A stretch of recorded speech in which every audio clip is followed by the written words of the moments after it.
రైతులకు సంబంధించిన విషయంలో కూడా అంతే. అసలు కర్రేడు రైతులకు సంబంధించింది ఒక విచిత్రమైన విషయం. ఇంకా ఆశ్చర్యం కలిగించే విషయం ఏంటి తెలుసా? ఇండోసోల్ అనే వాళ్లకు చేవూరు రేవూరు అనే గ్రామాల్లోనే గతంలో వాళ్ళ దగ్గర నుంచి 500 కోట్ల రూపాయలు డబ్బులు తీసుకుని ఆ డబ్బుతోనే అక్కడ ఆ ఊర్లలో ల్యాండ్ అక్విజిషన్ పూర్తి చేసి 5,000 ఎకరాల ల్యాండ్ అక్విజిషన్ కంప్లీట్ చేసి వాళ్ళకి ఇచ్చేసినాం, హ్యాండ్ ఓవర్ చేసినాం. ఇన్ఫ్యాక్ట్ అందులో 114 ఎకరాల్లో వాళ్ళు ఆల్రెడీ బిల్డింగులు కడతా ఉన్నారు.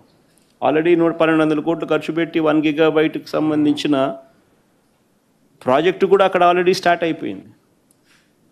అక్కడ రైతులు సంతోషంగానే ఇచ్చినారు, ల్యాండ్ అక్విజిషన్ పూర్తయిపోయింది, 8,000 ఉద్యోగాలు కూడా ఆ ప్రాంతానికి వస్తూ ఉన్నాయి. వాళ్ళందరూ సంతోషంగా జరిగేదాన్ని అక్కడ నుంచి వాళ్ళను పొగబెట్టి వెళ్ళిపోమన్నట్టుగా వాళ్ళ కోసం సేకరించిన ఆ భూమిని వాళ్ళకి ఇవ్వకుండా అక్కడ వేరే వాళ్ళకి ఆ భూములు అలాట్ చేసి వీళ్ళను కర్రేడు అనే ప్రాంతానికి తీసుకొని పోయి ఎక్కడైతే 2 పంటలు పండే భూములు ఉన్నాయో, ఎక్కడైతే రైతులు వ్యతిరేకిస్తూ ఉన్నారో అక్కడ వీళ్ళకి భూములు ఇవ్వాలని చెప్పి ఇస్తామని చెప్పి అక్కడ వీళ్ళని అక్కడికి పోమని చెప్తా ఉన్నారు.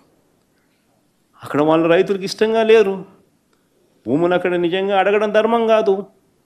అలాంటి చోట వీళ్ళని పొమ్మని చెప్తే ఆ ఫ్యాక్టరీ రాకూడదనే కదా, పొగబెట్టి వెళ్ళిపోమనడమే కదా.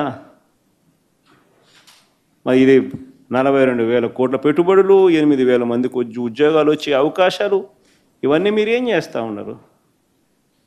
ప్రాజెక్టులు రావడానికి చూస్తున్నారా, ప్రాజెక్టులను పంపించడానికి చూస్తున్నారా? ఒకవేళ ఇదే బీపీసీఎల్కు మీరు ల్యాండ్ ఇవ్వాలనుకుంటే ఇంకా వేరే ల్యాండ్ లేదా? గవర్నమెంట్ ల్యాండే ఉంది అదే జిల్లాలోనే, పక్క జిల్లాలోనే.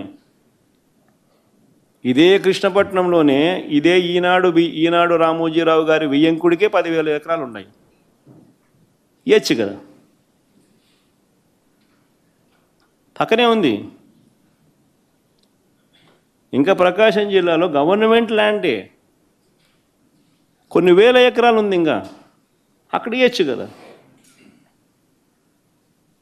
అక్కడెక్కడా బీపీసీఎల్కి ల్యాండ్ ఇవ్వకుండా తీసుకొచ్చి ఆల్రెడీ అక్వైర్డ్ ల్యాండ్, వీళ్ళ కోసం అక్వైర్ చేసిన ఈ ల్యాండ్లో ఇక్కడే వీళ్ళని తీసేసి ఇక్కడే వీళ్ళకి ల్యాండ్ ఇచ్చి వీళ్ళను కాంట్రవర్సీ ఉన్న చోటికి వీళ్ళ ప్రాజెక్టును అక్కడ పెట్టించే కార్యక్రమం చేస్తూ ఉన్నాడనంటే అసలు ఈయన కుట్రలు అన్నది ఏ స్థాయిలో ఉన్నాయనే దానికి అర్థం ఇది.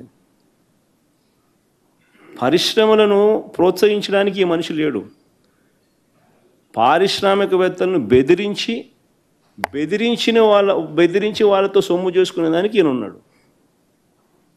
ఈయన పుణ్యాన ఇప్పటికే కుమారమంగళం బిర్లా, అల్ట్రాటెక్ సిమెంటు, ఒకసారి మా కడపలో పరిస్థితి చూస్తే వారం 10 రోజుల నుంచి వాళ్ళు ఫ్యాక్టరీ ఆపినారు.